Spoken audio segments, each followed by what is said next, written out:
Hello everybody, welcome to Biology Study Point.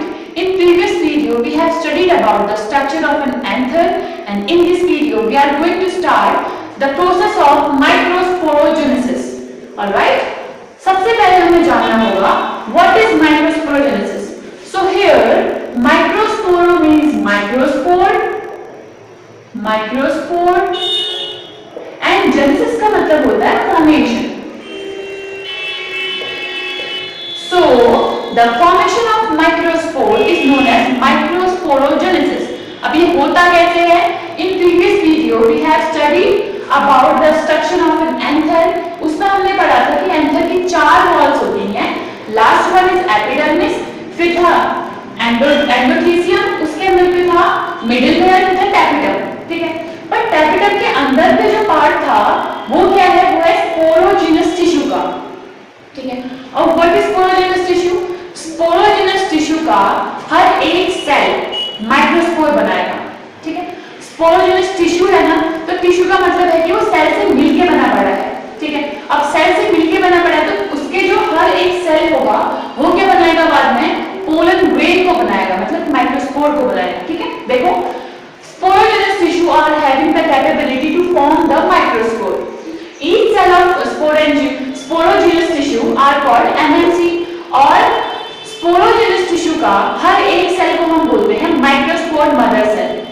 Microspore mother cell का मतलब है mother cell. ठीक है? मदर क्या करती है? बच्चों को बनाती है, फॉर्म करती है. तो वैसे यहाँ पे क्या है? Microspore mother cell daughter pollen grains को बनाएगी. डॉटर माइक्रोस्पोर सेल को बनाएगी. ठीक है? तो each cell of sporogenous tissue is capable of giving rise to a microspore tetrad. अब ध्यान में ये बात रखो, बहुत इंपॉर्टेंट बात है कि जो sporogenous tissue का सेल्स होते हैं, ठीक है, जो सेल्स sporogenous tissue के होते हैं जो वो एक सेल, मान लो ये एक सेल है, ठीक है, ये क्या करेगी? 4 माइक्रोस्पोर को बनाएगी. और मुद्दे की बात तो ये है कि जो 4 माइक्रोस्पोर बनेंगे ये क्लस्टर की फॉर्म में रहते हैं, मतलब साथ में अटैच चिपके हुए हैं. ठीक है? इसीलिए हम इसको बोलते हैं टेट्रेड या फिर टेट्राड. ठीक है? तो जो स्पोरोजेनस टिश्यू का इसमें बहुत सारे सेल्स होंगे. ठीक है? उनमें से कोई भी एक सेल उठा लो तो एक सेल क्या करेगी? 4 माइक्रोस्पोर को फॉर्म करेगी और वो चारों साथ में क्लस्टर की फॉर्म में रहेगी.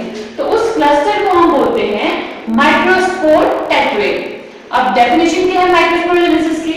The process of formation of microspores from a pollen mother cell. ठीक है? माइक्रोस्पोर बनते हैं पोलन मदर सेल से या फिर एमएमसी से. ठीक है? With the help of meiosis division. अब लास्ट क्लास में, in previous class 11th class में आपने पढ़ा होगा सेल डिवीजन 2 टाइप की होती है. पहला है माइटोसिस, दूसरा है meiosis. माइटोसिस में क्या होता है? जो मदर सेल होती है ना वो 2 डॉटर सेल में डिवाइड होती है, बात खत्म. ठीक है? बट meiosis में क्या होता है? वो जो मदर सेल है पहले वो 2 डॉटर सेल में डिवाइड हुई, उसके बाद वही दो डॉटर सेल 4 डॉटर सेल में डिवाइड हो गई हैं. ठीक है? इसका मतलब कि जो पहले एक था वो 4 में डिवाइड हो गया. तो ये क्या है? रिडक्शनल डिवीजन होता है. तो यहाँ पे भी क्या है? जो स्पोरोजेनस टिश्यू होती है इसका हर एक सेल जब डिवाइड करता है मियोसिस के थ्रू तब वो माइक्रोस्पोर बनाता है. ठीक है? Microspore arranged in a cluster of 4 cells. हमने पढ़ चुके हैं इस बात को कि जो माइक्रोस्पोर होते हैं वो क्लस्टर के फॉर्म में रहते हैं, क्योंकि एक सेल से 4 माइक्रोस्पोर बनते हैं तो वो 4 साथ में ही अटैच रहते हैं. इसके बाद एक मेन पॉइंट आता है जब उसका डेवलपमेंट होता है, जब उसमें मैच्योरिटी आती है उन माइक्रोस्पोर में. ठीक है? तो जैसे जैसे एंथर मैच्योर होगा एंथर डिहाइड्रेट होना शुरू कर जाएगा. डिहाइड्रेट. तो जैसे एंथर मैच्योर होगा इसकी जो टेपिटम की वॉल होती है, हमने पढ़ा था कि जो टेपिटम की वॉल होती है उसमें डेंस साइटोप्लाज्म होता है. ठीक है? तो टेपिटम की वॉल में डेंस साइटोप्लाज्म है जो काम कर रही है नरिशमेंट का माइक्रोस्पोर को. बट अगर माइक्रोस्पोर बड़े हो गए या फिर ग्रो कर गए, मैच्योर हो गए तो उनको उतना न्यूट्रिशन की जरूरत है नहीं है. ठीक है? तो जो एंथर होता है वो क्या? वो डिहाइड्रेट होना शुरू कर गया, मतलब कि उसमें से नरिशमेंट गायब सा हो गया. ठीक है? तो जब एंथर डिहाइड्रेट हो गया तो उसका मतलब वो मैच्योर हो गया. उसके बाद क्या होता है? जो माइक्रोस्पोर थे जो टेट्रेड की फॉर्म में थे अभी, अब अगर इनमें नरिशमेंट ही नहीं है तो आपस में क्यों अटैच होंगे भाई? तो ये अलग हो जाते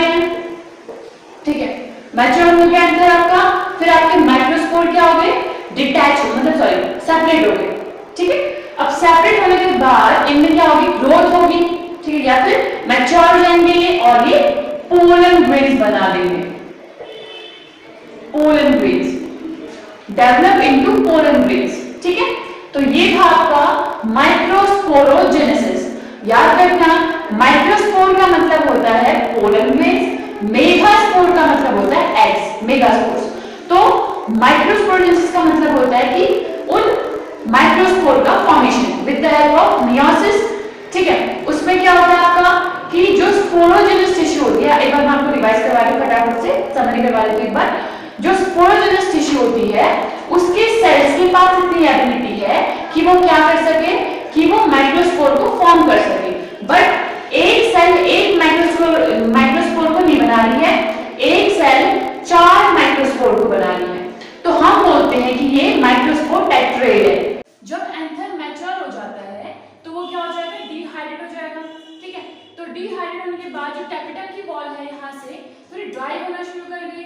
जब एंथर मैच्योर हो गया उसके बाद क्या होता है, जो माइक्रोस्पोर थे वो आपस में चिपक रखे थे, क्लस्टर के फॉर्म में थे, 4 का जो ग्रुप था वो क्या हो गया, आपस में सेपरेट हो जाते हैं सब लोग, ठीक है।